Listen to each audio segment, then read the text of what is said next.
इस कार्यक्रम के पुण्यार्जक हैं श्रीमती चंदा सरावगी, श्री निर्मल श्रीमती बीना सरावगी, श्री विजय श्रीमती रश्मि सरावगी, श्री शांतिलाल श्रीमती सुमित्रा देवी सरावगी, श्री विजय श्रीमती रश्मि सरावगी, श्री अजय सरावगी, श्रीमती कंचन सरावगी एवं समस्त सरावगी परिवार कोलकाता।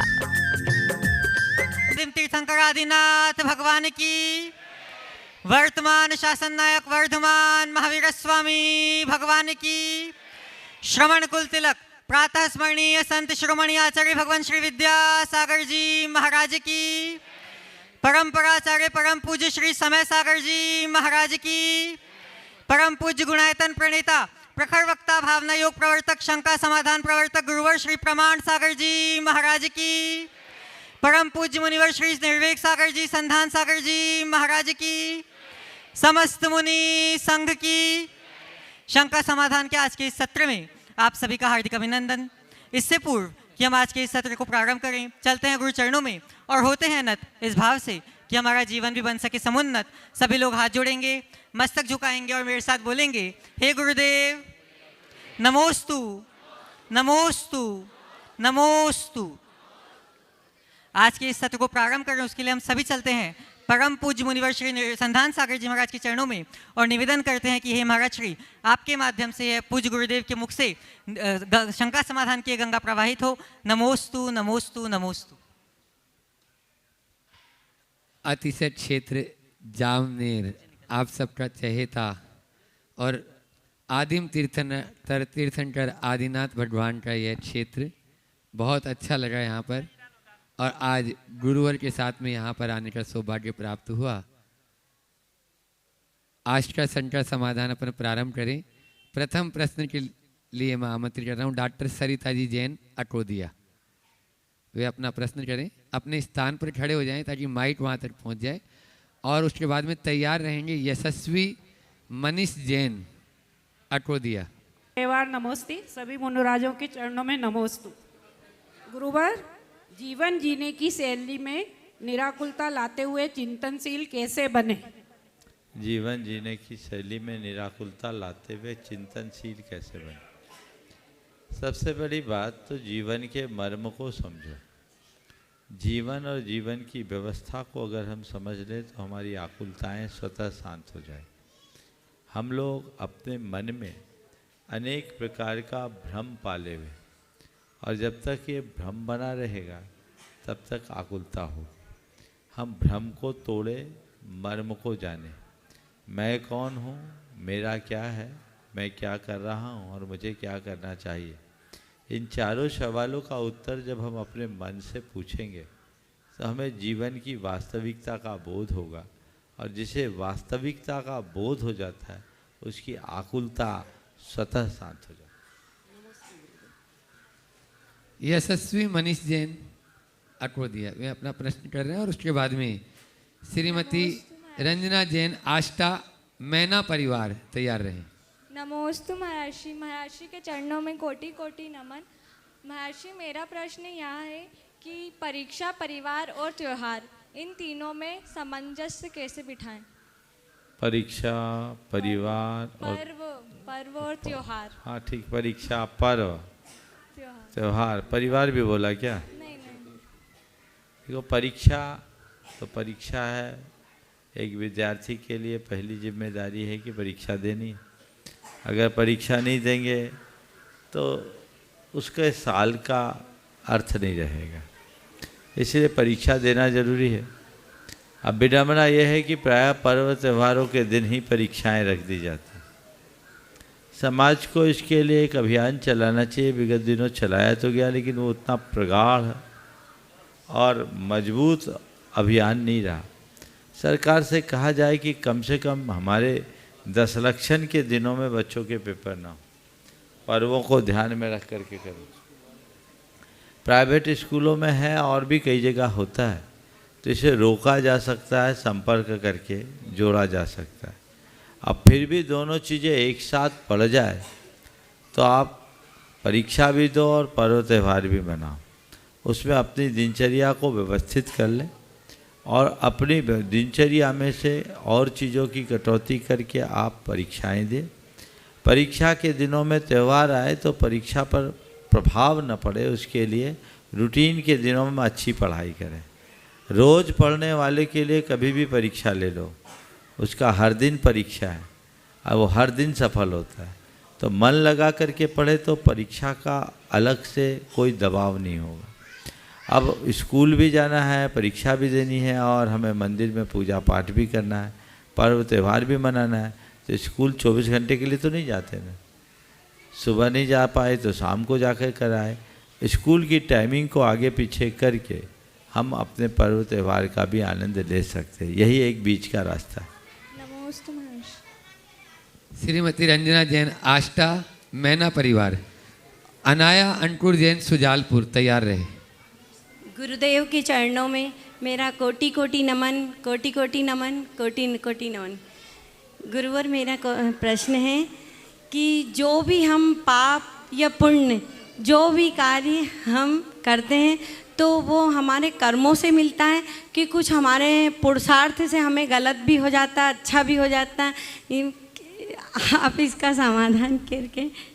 देखिए, हम जो भी पुण्य पाप करते हैं वो हमारा कृत्य है, और हमारा जो कृत्य है वह केवल कर्मजन संस्कार से है, ऐसा नहीं।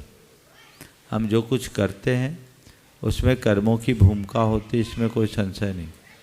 पर कर्मों की भूमिका के साथ साथ हमारी खुद की बुद्धि भी उसमें काम करती है, और हमारी बुद्धि द्रव्यक्षेद काल भाव से प्रभावित होती है, और द्रव्यक्षेद काल भाव से कर्म भी प्रभावित होते हैं। तो कई चीज़ें हैं जो माहौल के कारण हमारे साथ जुड़ जाती है, हमारा मनोभाव भी उसी अनुरूप बन जाता है। तो हमें हर बात को केवल कर्म से जोड़कर नहीं देखना चाहिए, हमें अपने कर्तव्य को भी देखना चाहिए, अच्छा हो या बुरा। जब अच्छा वातावरण होता है, गुरुओं का समागम सत्संग होता है, तो जिसका मन नहीं है उसका भी मन बन जाता है, वो धार्मिक कार्यों में रुचि लेने लगता है। और जब बुरा माहौल होता है और उस तरह का वातावरण बनता है तो सामान्य व्यक्ति का भी चित्त बिगड़ जाता है। तो निमित्त भी काम करता है, तो निमित्त से हमारी भावदशा बदल जाती है। तो जो कर्म आज उदय में नहीं आना वो भी आ जाता है। तो दोनों चीज़ें एक दूसरे के साथ जुड़ी हुई समझनी चाहिए। और पुण्य कार्य में कोई अंतराय नहीं आए, ऐसा क्या करें कि बिल्कुल भावना भाव और दूसरों के पुण्य में सहायक बनो। नमोस्तु गुरुदेव। नमोस्तु अनाया गुरुदेव। अंकुर जैन सुजालपुर, और उसके बाद में श्रेणिक जैन अकोदिया मंडी तैयार रहे। नमोस्तु महाराज जी, मेरा प्रश्न यह है कि हमारे जीवन में गुरु का क्या महत्व है? हमारे जीवन में गुरु का वही स्थान है जो किसी नाव को खेने में खेवटिया का, नाविक का, समझ गए? ऐसी नदी हो जो बहुत बड़ी हो और इसमें भंवर उठते हों, तो उसको पार लगाने वाला कौन होगा? नाविक होगा ना। जैसे नाविक नाव को पार लगाते हैं, वैसे लगाता है, वैसे ही गुरु हमारी नैया पार लगा। चलिए, श्रेणिक जी जैन अकोदिया मंडी। हमें गुरुवर, हमें ये बताने की कृपा करें कि आदिनाथ निर्वाण महोत्सव पर हम क्या कर सकते हैं जिससे संपूर्ण विश्व में यह संदेश जाए कि जैन धर्म महावीर भगवान से नहीं अपितु अनादिकाल से सनातन है, और इस युग में आदिनाथ भगवान प्रथम युग प्रवर्तक है। देखिए, आज का दिन बड़ा ही महत्वपूर्ण दिन है। भगवान ऋषभ देव का निर्वाण महोत्सव का दिन है। हम लोग भगवान महावीर की जन्म जयंती और भगवान महावीर का निर्वाण उत्सव तो हर वर्ष मनाते हैं, लेकिन सारे संसार को इस बात को बताने के लिए ही ऋषभ देव निर्वाण महोत्सव धूमधाम से मनाने की परिपाटी चली। ये बात सत्य है कि जैन धर्म के आद्य प्रवर्तक भगवान ऋषभ देव, और ये पूरी तरह से प्रमाणित भी है। समस्त ऐतिहासिक आधार पर ये बात मान्य कर ली गई है। हम किसी भी व्यक्ति के या किसी भी परंपरा के इतिहास को जानने के लिए 3 सिरों पर विचार करते हैं: साहित्य, अभिलेख और पुरातत्व। साहित्यिक दृष्टि से भगवान ऋषभदेव का उल्लेख सभी प्राचीन साहित्यों में मिलता है, जिसमें वैदिक साहित्यों में ऋग्वेद है, अथर्ववेद, यजुर्वेद, सामवेद में भी है, और पौराणिक ग्रंथों में भी भागवत, वराह पुराण, कूर्म पुराण, मार्कंडेय पुराण आदि अनेक पुराण ग्रंथों में भी भगवान ऋषभदेव का उल्लेख मिलता है। अनेक बौद्ध ग्रंथों में भी भगवान ऋषभदेव का उल्लेख मिलता है।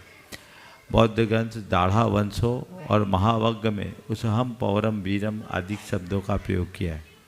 तो साहित्यिक अभिलेखों से भगवान ऋषभदेव की प्राचीनता प्रमाणित होती है।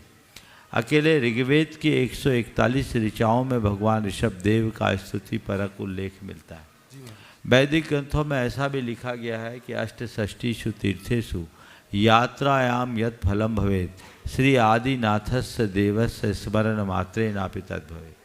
68 तीर्थों की यात्रा का जो फल मिलता है, वैदिक परंपरा में 68 तीर्थ माने जाते हैं, 68 तीर्थों की यात्रा का जो फल मिलता है वो आदिनाथ भगवान के स्मरण मात्र से प्राप्त हो जाता है।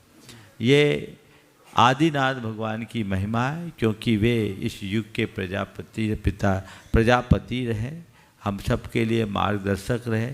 उन्होंने हमारे जीवन के निर्वाह से लेकर निर्वाण तक का मार्ग बताया।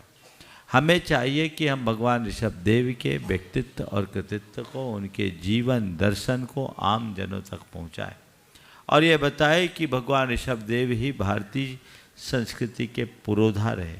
वे जैन धर्म के आद्य प्रवर्तक के रूप में माने जाते हैं। अनेक भारतीय और पाश्चात्य विद्वानों ने भी इस विषय में अपनी सम्मति परक अभिमत को प्रकट किया है।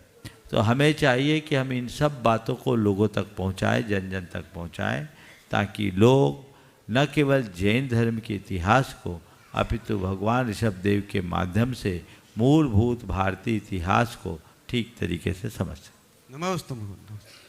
अक्षत जैन सिलवानी, और उसके बाद में तैयार रहेंगे सभी बिहार वाले एक साथ, बिहार वाले एक साथ हो जाएं। विजय जी पाटोदी साथ में, विजय जी पाटोदी, शशांक भी आ जाएं, सारांश जैन हो। ठीक है, हाँ। नमोस्तु महाराज जी। और उसके बाद में तैयार रहेंगे देवांशु राजेंद्र जैन सुजालपुर। चुल्लक जियों को इच्छा में महाराज जी, इन पंक्तियों के द्वारा मेरा प्रश्न है। गुण बड़े एक से एक प्रखर, गुण बड़े एक से एक प्रखर है छिपे मानवों के भीतर, जैसे मेहंदी में लाली हो, वर्तिका बीच उजियाली हो, बत्ती जो न जलाता है रोशनी वह न पाता है। तो महाराज जी, हम अपने भीतर छुपे गुणों को कैसे पहचानें और उनको कैसे उभारें? मेहंदी क्या है? रचती है। क्यों रचती है? आपने कभी सोचा?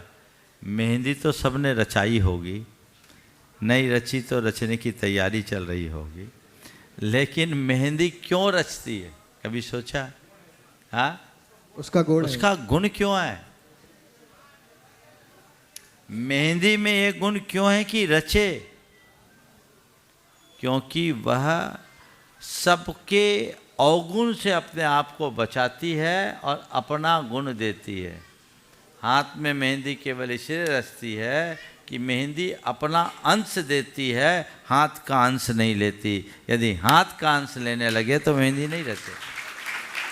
ऐसे कहते देह परस्ते हो या पावन, संसार की पवित्रतम वस्तु भी शरीर के संसर्ग से अपवित्र हो जाती।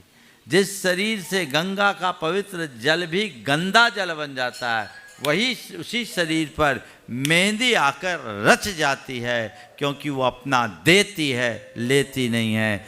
जिस दिन तुम अपने भीतर ये क्षमता विकसित कर लोगे कि मुझे केवल देना है, लेना नहीं, तुम भी रच जाओगे। समझ गए? बाती में ज्योति प्रकट होती है, क्योंकि वो जलने के लिए तैयार होती है। जलने का मतलब है खुद को खपाने के लिए तैयार होना।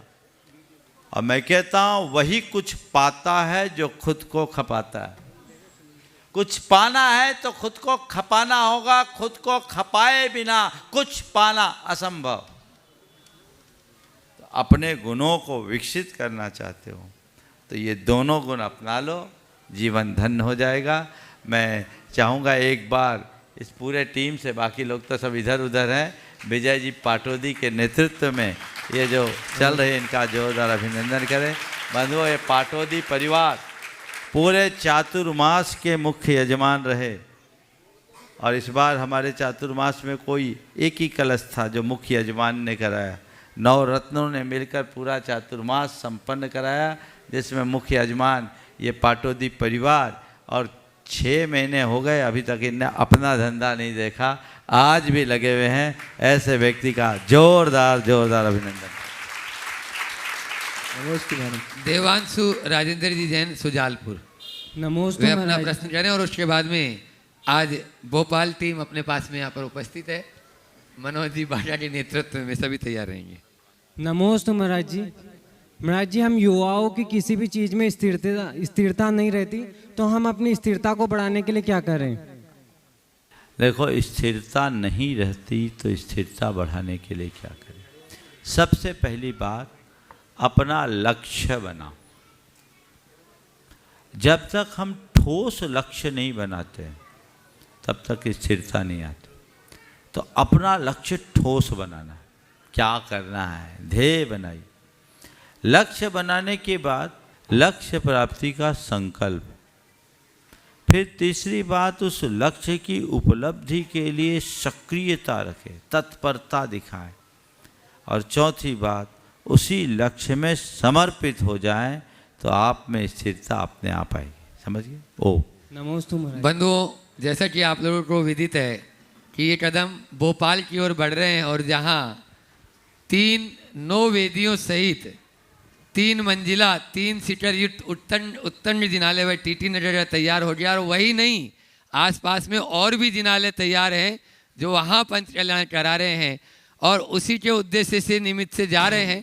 लेकिन अभी बीच में आचार्य श्री जी का यह प्रथम समाधि दिवस यहाँ भोपाल में मनाया जाएगा, उसका भी वे निवेदन बार बार कर ही रहे हैं। मनोज जी बागा, रविंद्र जी पत्रकार, अरविंद जी सुपारी, अनुभव जी सराफ, अभी राज जी जो विद्योदय के अध्यक्ष भी हैं, और मनोज जी RM, वो भी इस टीम में इधर आ जाएंगे। यहाँ के तो हैं ही, अभी भोपाल वालों के साथ में भी शामिल हो जाएंगे। हुकुम चंद जी खली चुन्नी, और भी भोपाल से बहुत सारे लोग यहाँ पर उपस्थित हैं आज अतिशय क्षेत्र जामनेर में। वे अपना निवेदन और प्रश्न, रविंद्र जी पत्रकार जी भी हैं और मनोज जी बागा करेंगे। नमोस्तु महाराज जी, नमोस्तु महाराज जी, नमोस्तु महाराज जी। इच्छामी चोलक जी महाराज जी के चरणों में। महाराज जी, ये भोपाल का नहीं पूरे मध्य प्रदेश का सौभाग्य है कि आपके चरण राजधानी की तरफ बढ़ रहे हैं, और राजधानी में जो आता है वो पूरे मध्य प्रदेश का होता है महाराज जी, केवल भोपाल का नहीं। तो आप मध्य प्रदेश की राजधानी पहुंच रहे हैं, और एक डबल सौभाग्य है कि आचार्य भगवान का जो पहला समाधि दिवस है वो आपके सानिध्य में मनाने का हमें सौभाग्य मिलेगा।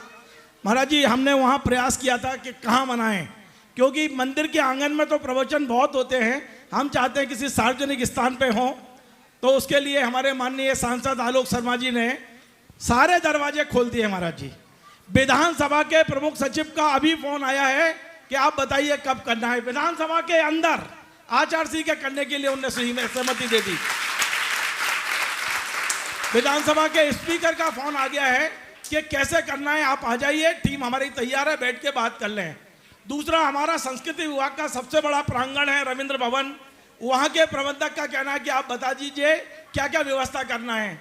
और तीसरा, यदि आप जानते हो, राजभवन के सामने जो अंतर्राष्ट्रीय मिंटो हॉल जिसके नाम से जानता है सभागृह है, वहाँ के प्रबंधक ने भी दरवाजे खोल दिए हैं। अब गुरुदेव, आपका संकेत की आवश्यकता है कि हमें कहाँ आचार सिंह का मनाना है, क्योंकि हम भोपाल का नहीं मनाना चाहते, हम चाहते हैं पूरे देश भर के लोग हों और एक ऐसा संदेश आचार्य सिंह के समाधि दिवस पर जाए भोपाल से जो सभी लाभान्वित हों। महाराज जी, दूसरा सवाल मेरा ये है, ये तो मैंने जानकारी दी है, सवाल ये है कि पूरे देश के लोगों को, आचार्य श्री जैन नहीं थे, जन जन के संत थे। आज आपके माध्यम से और इस शंका समाधान के माध्यम से हम चाहते हैं कि 6 तारीख को आचार्य श्री के भक्तों को, चाहे वो मुस्लिम हो, हिंदू हो, जैन हो, उन्हें 6 तारीख कैसे मनाना चाहिए। कई लोग रो रहे हैं, कई वियोग में हैं आज भी महाराज जी। ये 365 दिन पूरे होने वाले हैं, आंसूबंद नहीं हो रहे बहुत से लोगों के, रोज याद करते हैं आचार्य सिंह को। आज ही द्रौपदी माता जी का मैंने प्रवचन सुना तो मैं भोजन करते समय पूरे समय रोता रहा बैठ के, माता जी कैसे याद कर रही थी। तो हम तो इंसान है महाराज जी, निश्चित तौर पे वियोग आज भी है। मैं चाहता हूं शंका समाधान के जरिए आप देश के लोगों को बताएं कि हम 6 तारीख कैसे मनाएं।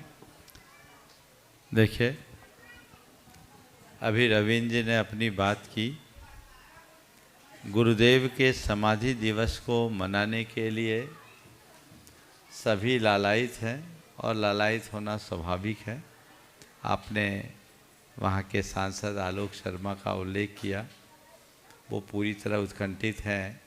स्वयं मुख्यमंत्री जी ने भी मेरे पास जब अभी उज्जैन में आए थे तो इस बात के लिए अपनी भावना व्यक्त की, और मैं तो चाहूँगा जब सब तरीके से करा जा रहा है तो बैठ के विचार कर ले, और विधानसभा में यदि ये कार्यक्रम हो तो इससे उत्तम बात और क्या होगी। और ये कार्यक्रम शासकीय स्तर पर हो, जिसका एक अपना परिणाम हो, क्योंकि परम पूज्य गुरुदेव जैन आचार्य थे, पर वे केवल जैन संत नहीं, वे लोक संत थे, वे जन जन के संत। उन्हें हमें लोक संत के रूप में देखना चाहिए, और मैंने हमेशा उन्हें उसी रूप में देखा है, और जनता ने भी उन्हें इसी रूप में देखा है। इसलिए आचार्य महाराज के समाधि दिवस को मनाने का जहाँ तक सवाल है, आप लोग बोलते हैं कि उनका वियोग हो गया। मैं कहता हूँ उनका वियोग कभी हो ही नहीं सकता, वो हम सबके हृदय में बसे। वियोग कैसे होगा? बोलो, आपके हृदय में आचार्य गुरुदेव बसे हैं कि नहीं बसे हैं? बोलो, सबके हृदय में बसे हैं। तो जिनको हमने अपने हृदय में बसा रखा है वो हमसे दूर कैसे जा सकते हैं? इसलिए हल्की बातें छोड़िए। महान आत्माएं भौतिक रूप से नहीं, तात्विक रूप से रहती है, और तात्विक रूप से जब वो हृदय में बसती है तो अमर बन जाती है। जो भौतिक होता है वो मरता है, और जो तात्विक होता है वो अमर होता है। गुरुदेव भौतिक व्यक्ति नहीं, तात्विक तत्व स्वरूप थे जो हर व्यक्ति के हृदय में। और ऐसी विभूतियाँ शताब्दियों के बाद आती है। हम सबके सौभाग्य से ऐसी विभूति का आविर्भाव हुआ, और वे यहाँ से प्रयाण किए हैं, और उनका प्रयाण हम सबके लिए आज जैसे हमने आदिनाथ भगवान का निर्वाण मनाया, हमारे तो आदिनाथ वही थे, हमारे महावीर वही थे, हमारे लिए ये उनका प्रयाण निर्वाण है। हमें वही उल्लास होना चाहिए, वही उमंग होना चाहिए। उनको अपने हृदय में हमने स्थापित किया है। मैं पूरे देश की जनता से कहता हूँ, देश क्या पूरे विश्व की, कल ही मेरे पास समाचार आया बैंकॉक से कि गुरुदेव हम लोग 6 तारीख को कैसे मनाएं। वहाँ भी मना रहे हैं।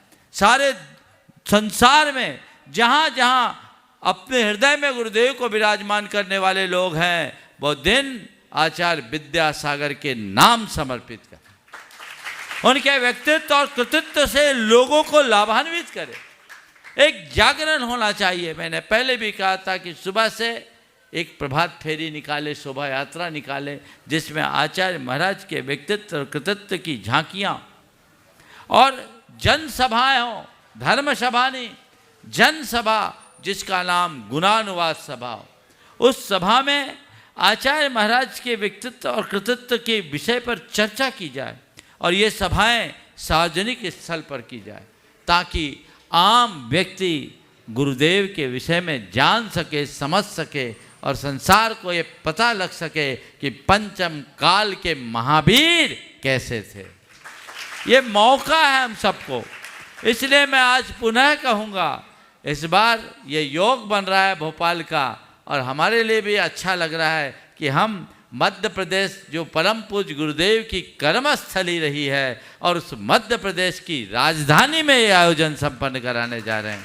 वहाँ की पंचायत कमेटी बहुत तत्परता के साथ लगी हुई है।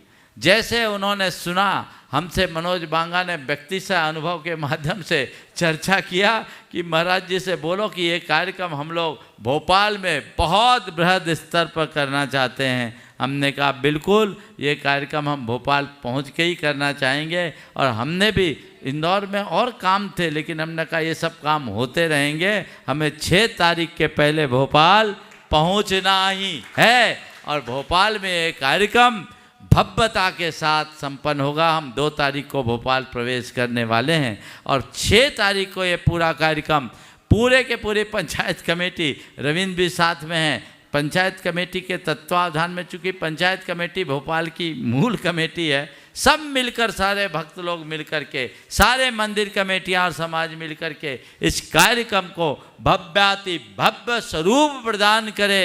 और जैसा आपने कहा चूँकि सब लोग चाहते हैं, क्योंकि गुरुदेव हमारे अकेले के नहीं थे, सबके थे, इसलिए सबकी भावनाएं हैं। और ये बहुत गौरव का विषय बनेगा, जैसा आपने कहा, यदि मध्य प्रदेश के विधानसभा भवन में ये कार्यक्रम होता है तो उनकी औपचारिक सम्मति मिलते ही हम इसकी औपचारिक घोषणा करेंगे। हालांकि रविंद्र कच्ची बात नहीं करते, मुझे उम्मीद है कि बात मेरे मोबाइल में संदेश है प्रमुख सचिव का कि जल्दी से पत्र भेज दो, आवंटन की प्रक्रिया। बिल्कुल, बहुत सुंदर। तो जिस दिन मैं बोल रहा था कि रविंद्र कच्ची बात नहीं करते, पक्की बात मानता हूँ, फिर भी आप विधिवत कल इस बात को मंच से घोषित करें, वहाँ से आपको आवंटन का पत्र आ जाए और ये कार्यक्रम में मध्य प्रदेश की सरकार को भी सम्मिलित किया जाए तो सोने में सुहागा जैसी बात होगी। हमें ऐसा प्रयास करना चाहिए और मैं सबको आशीर्वाद देता हूँ आगे पंचकल्याणक के लिए भी और इस कार्यक्रम के लिए भी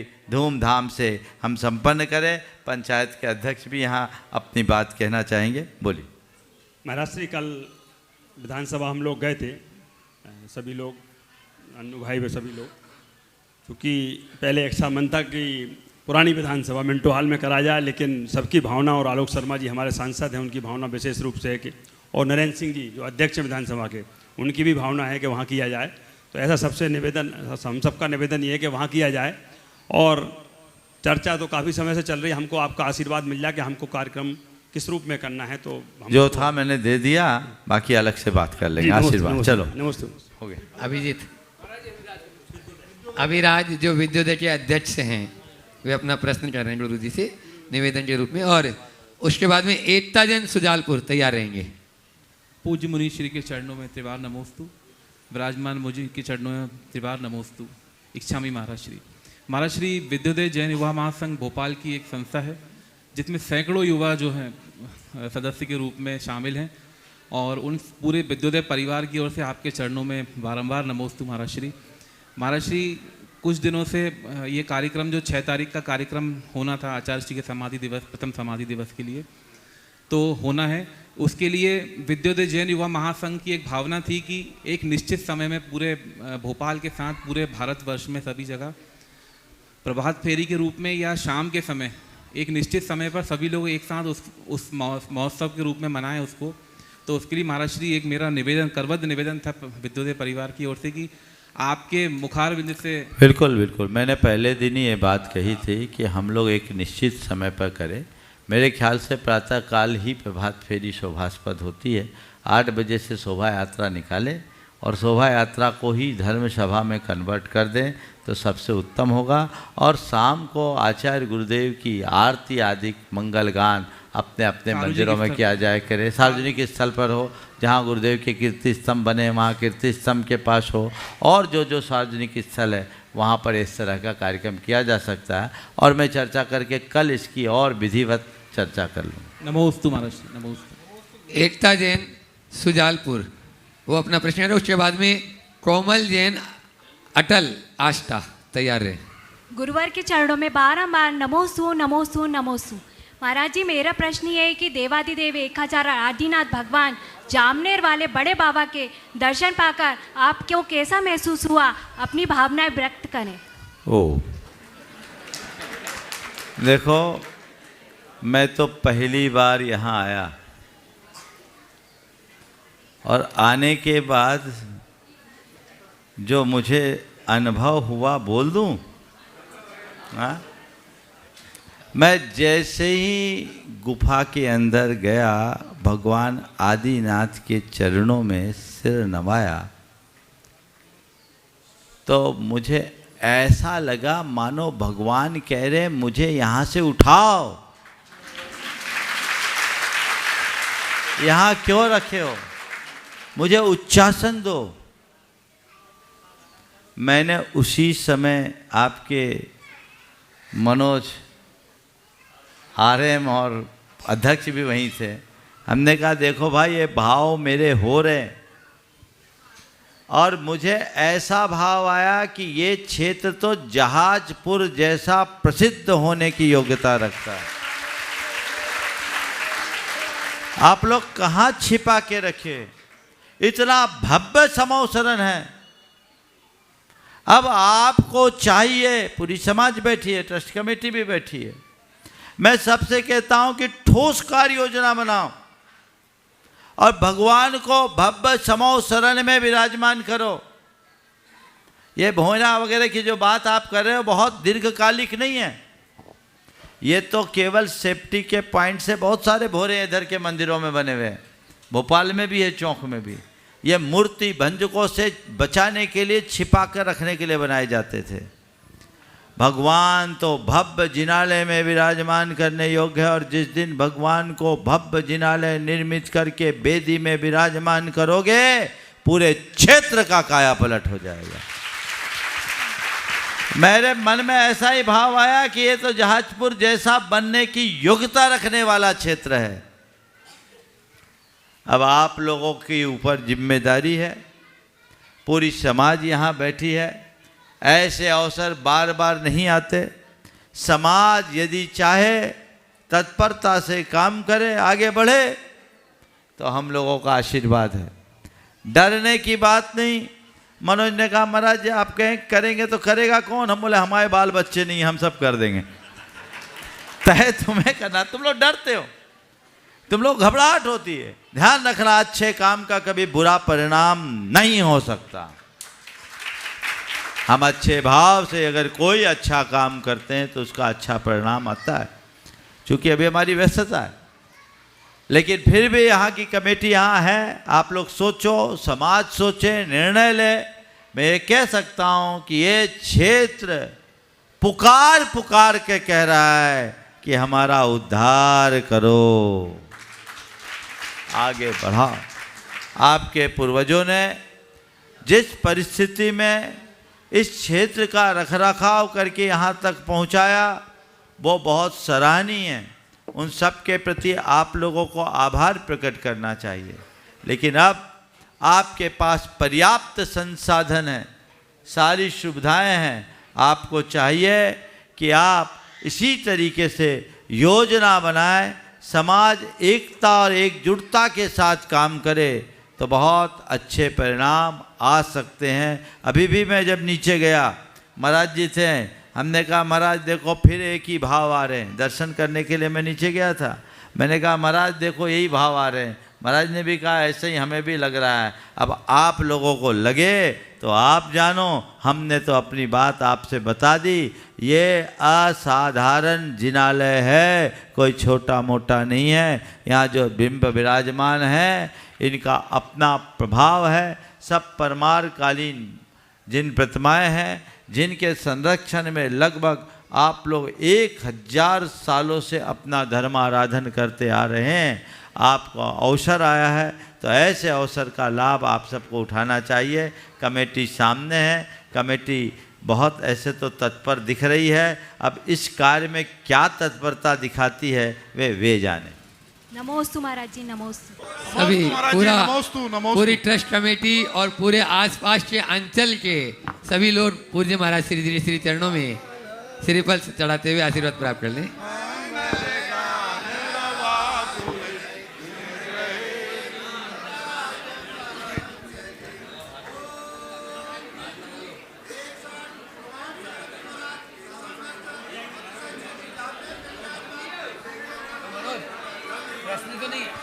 अगला नाम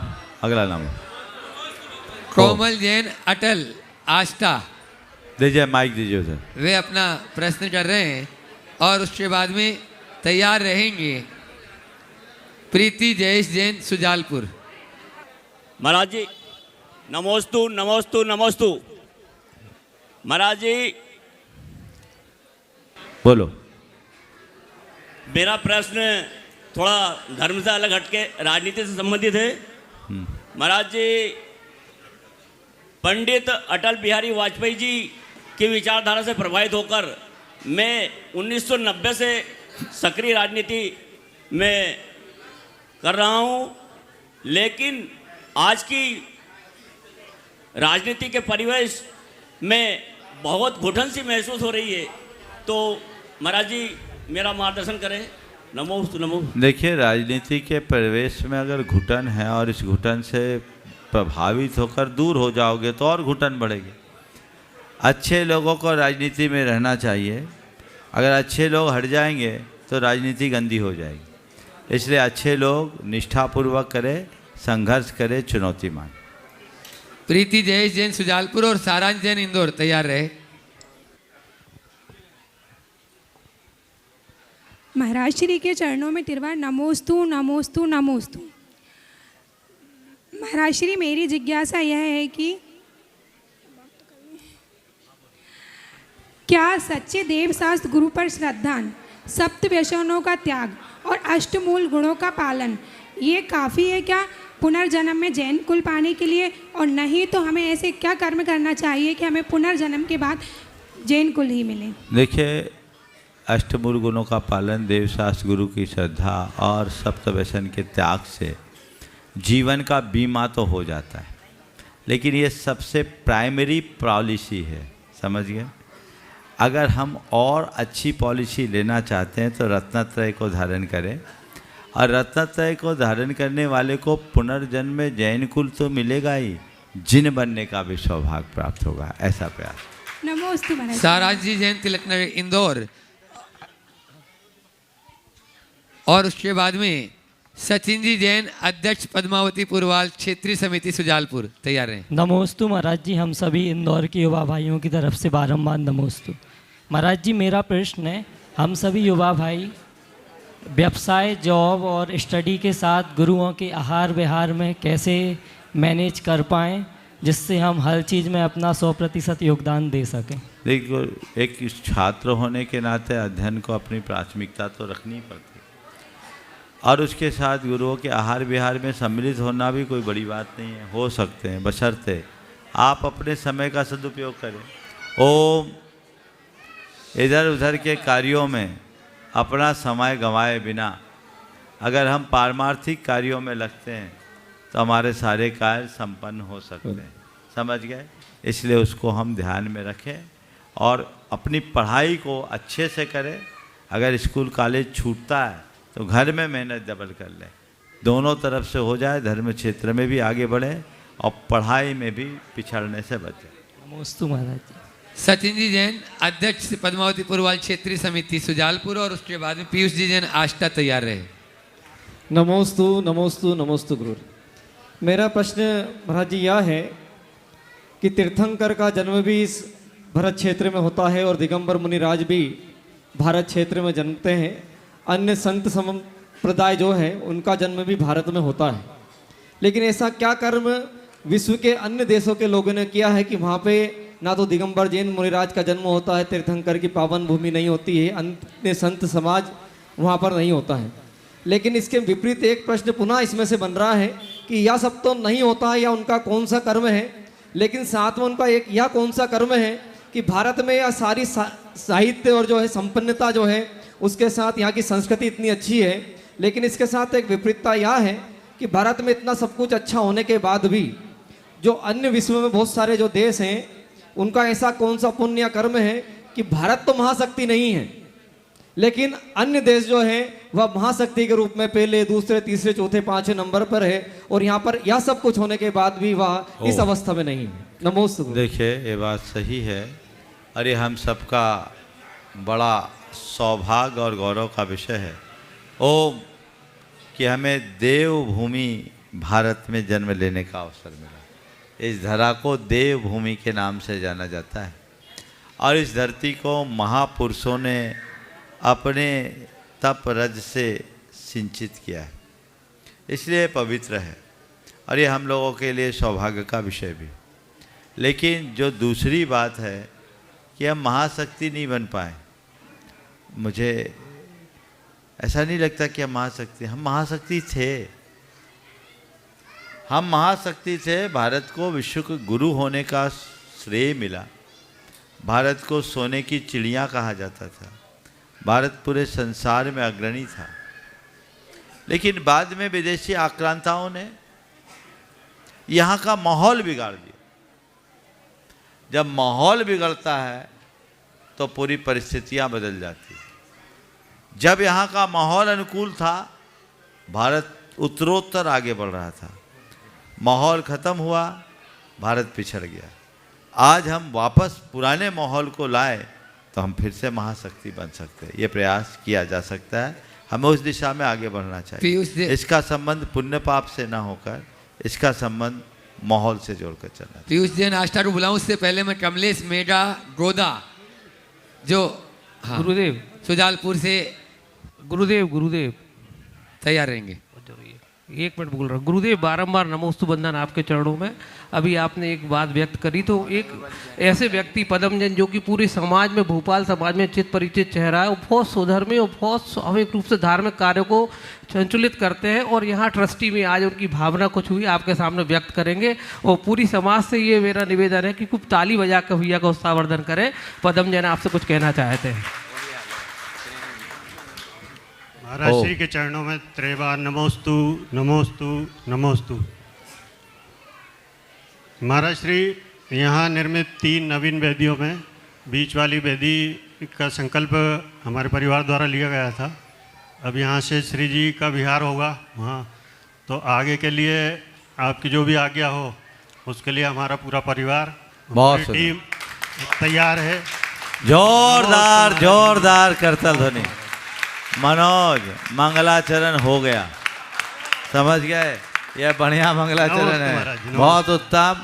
मैं कह रहा हूँ हम कुछ नहीं करेंगे, तुम्हारे बाबा सब करवा लेंगे, और मुझे लगता है परसों तक सब चीज़ें ठीक हो जाएगी। इसको अभी संदेश तो पूरे देश में जाने दो, तुम्हारे पास इतने फ़ोन आएंगे कि खलबली मच जाएगी।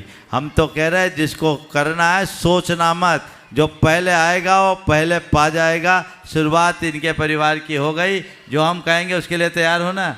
बहुत सुंदर, बहुत बढ़िया। गुरुदेव ऐसा परिवार है भोपाल में, जो कोई धार्मिक आयोजन होगा ना, पद्म मैया से बोलने की देरी है बस, खाली आप हर काम को एक बहुत सुंदर, बहुत बहुत आशीर्वाद। चलिए महाराज श्री, सुबह आपने प्रवचन में बताया था आदिनाथ भगवान ने 6 चीज़ों के बारे में उपदेश दिया था: असी मसी कृषि, वाणिज्य शिल्प, विद्या वाणिज्य और शिल्प। विद्या वाणिज्य और शिल्प। महाराज श्री, सामान्यतः जैन धर्म की संपन्नता के लिए बौद्धिक जीव, जो साधारण बौद्धिक जीव हैं, वो इसका कारण बताते हैं कि जैन लोग जो है वो कृषि नहीं करते और उनके पास कोई ऑप्शन नहीं बचता, तो वो इसी कारण जो है वाणिज्य में इतने अग्रसर हैं। बाकी धरातल स्तर पर उन लोगों को जैनियों का सही ज्ञान नहीं है, उनने न जैन धर्म को पढ़ा न जैनियों से मिला, इसलिए ऐसी टिप्पणी करते हैं। उनको पता हो कितनी खेती वाले जैनी यहीं बैठे होंगे जिनकी 100-100 200 एकड़ की खेतियाँ हैं।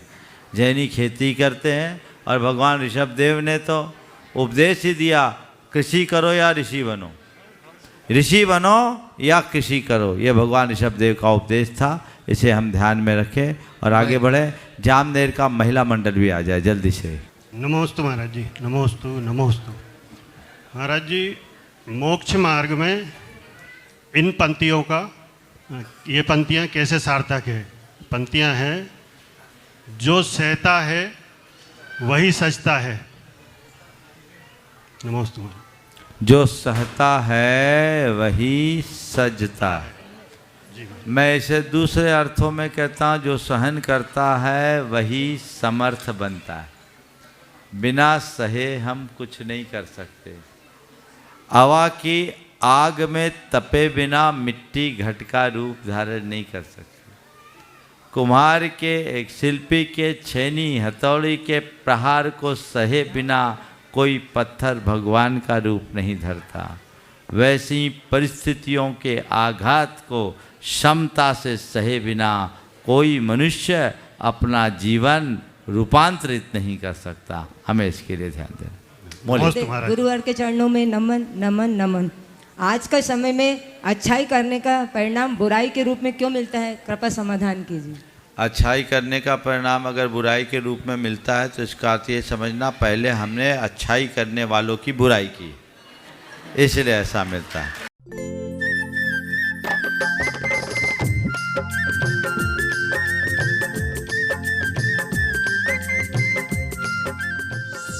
इस कार्यक्रम के पुण्यार्जक हैं श्रीमती चंदा सरावगी, श्री निर्मल श्रीमती बीना सरावगी, श्री विजय श्रीमती रश्मि सरावगी, श्री शांतिलाल श्रीमती सुमित्रा देवी सरावगी, श्री विजय श्रीमती रश्मि सरावगी, श्री अजय सरावगी, श्रीमती कंचन सरावगी एवं समस्त सरावगी परिवार कोलकाता।